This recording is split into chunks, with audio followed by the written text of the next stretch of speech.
አቤል ማርታ በወሰነችው ውሳኔ በጣም ደንግጧል። ምክንያቱም ሁሉም ያላሰበችውን ነገር ነው የተናገሩት።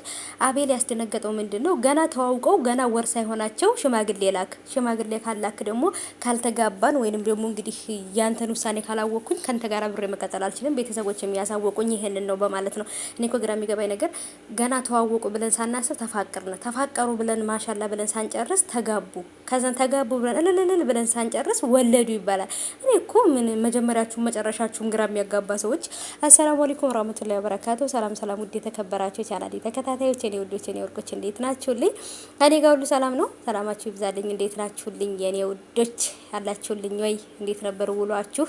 በሰላም ያዋልን፣ በሰላም ያስመሸን፣ በሰላም ያሳድረን፣ የነገ ሰው ይበለን እያልኩኝ እንግዲህ ያው ወደ ምሽቱ ስለደረስን አባይቦቼ እንግዲህ እውነት ለመናገር ማለት ነው ግራ ቢያጋባ ነገር ተፈጥሯል። ማርታ ሽማግሌ ካላክ ብላለች። እንኳን አይደለም ሽማግሌ የሚላክበት ሰዓት ይቅርና እኮ ገና እኮ ፍቅረኛሞች እኮ አልሆኑም እኮ ሁለቱ ራሱ እኮ ገና እኮ አልተግባቡም እኮ። ይሄ እኮ ነው አሁን እኮ በእነሱ ላይ እየተፈጠረ ያለው ነገር እኮ ይሄ ነው። ውሃ ቅዳ ውሃ መልስ፣ የቸኮለች አፍሳ ለቀመች ሆኖባቸው ህይወታቸው እኛንም ግራ ተጋብተው እኛንም ግራ የሚያጋቡ ማለት ነው።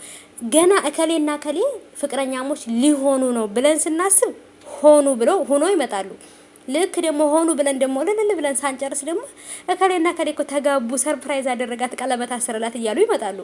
እሺ ተመስገን፣ ደስ ይላል፣ ጥሩ ነው። እንደውም በቃ ምን በፍቅረኝነት ቢቆዩም ችግር ነው ይሁን ብለን ስንል ደግሞ ተጋቡ ብለን ደግሞ በሌላ ቪዲዮ ይመጣሉ። ከዛስ ወይ በጣም ደስ ይላል እንኳን ተሳካላቸው ብለን ሳንጨርስ በተጋቡ በ5 ወራቸው ልጅ ይወልዳሉ። እንግዲህ ከፍቅረኛ ሞቻቸው ጀምረው በፍቅር ላይና በእንትን ላይ የነበረው በቃ ይሄ ሁሉ ፕሮሰሱ 5 ወር ነው። በ5 ወርደኛ ወር ደግሞ ከላይ አረገዘች ይባላል፣ ወይንም ደግሞ አርግዣለሁ እያለች ትመጣለች። እኔ እኮ አይቺ ህይወት አሽቃባጭ እኮ ዓለም እኮ አሽቃባጭ እኮ ናት ዱንያ።